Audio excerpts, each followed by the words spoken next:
देव। और राव मालदेव के समय में पाहिबा के युद्ध के बाद का जो युद्ध हुआ, ये युद्ध होता है। आप में से कौन बताएगा ये युद्ध किस किस के बीच में हुआ? बताएं जरा। बहुत अच्छा, सही, बिल्कुल सही बताया। और दरअसल में ये ग्रीष्ममेल का युद्ध हुआ राव मालदेव और शेरशाह सूरी के बीच में।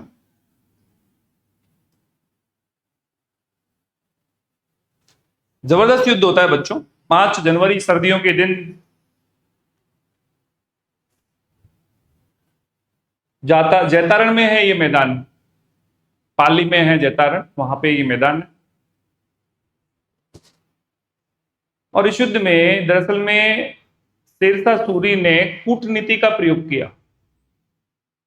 और कूटनीति क्या की उसने कि राव मालदेव जो है, इनके सेनापति हैं जैता और कुपा, बड़े पराक्रमी योद्धा हैं।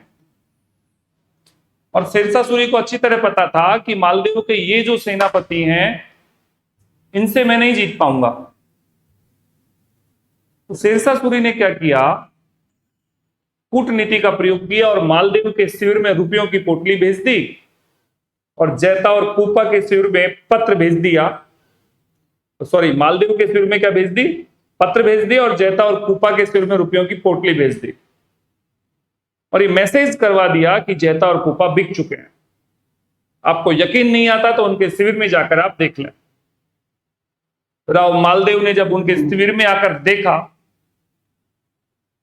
तो राव मालदेव हतप्रभ हो गया कि वाकई में जैता और कुपा बिक चुके हैं। और अब किस प्रकार से हम युद्ध लड़ेंगे? जिन योद्धाओं पर मुझे अटूट विश्वास है वो योद्धा बिक चुके हैं, तो अब मैं कैसे युद्ध जीत पाऊंगा?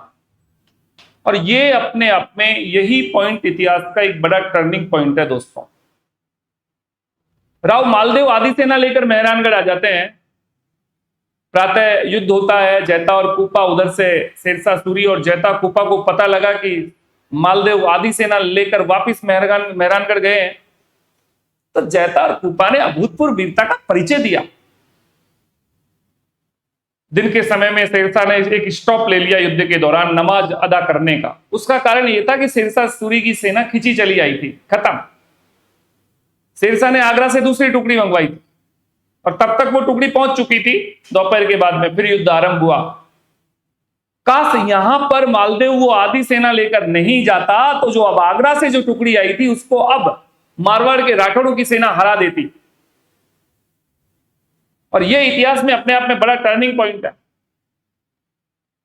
जैता और कुपा ने अभूतपूर्व वीरता का परिचय दिया, हालांकि वीर गति को प्राप्त हुए, लेकिन शेरशाह सूरी ने कहा कि मुट्ठी भर बाजरे के लिए हिंदुस्तान की बादशाह खो देता।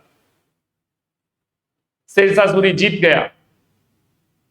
जैता और कुपा जैसे योद्धा के विषय में शेरशाह कहता है कि काश ये मेरी सेना में होते तो पूरा हिंदुस्तान फतेह करता। तो ये जैता और कुपा के अभूतपूर्व वीरता की कहानी।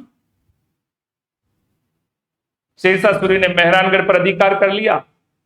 राव मालदेव मेहरानगढ़ से सिवाना चला जाता है। तो सिवाना को मारवाड़ के राठौड़ राजाओं की संकटकालीन राजधानी कहा जाता है। क्या कहा जाता है? सिवाना को मारवाड़ के राजाओं की संकटकालीन राजधानी सिवाना चला जाता है, वहां पर रहता है। और शेरशाह सूरी ने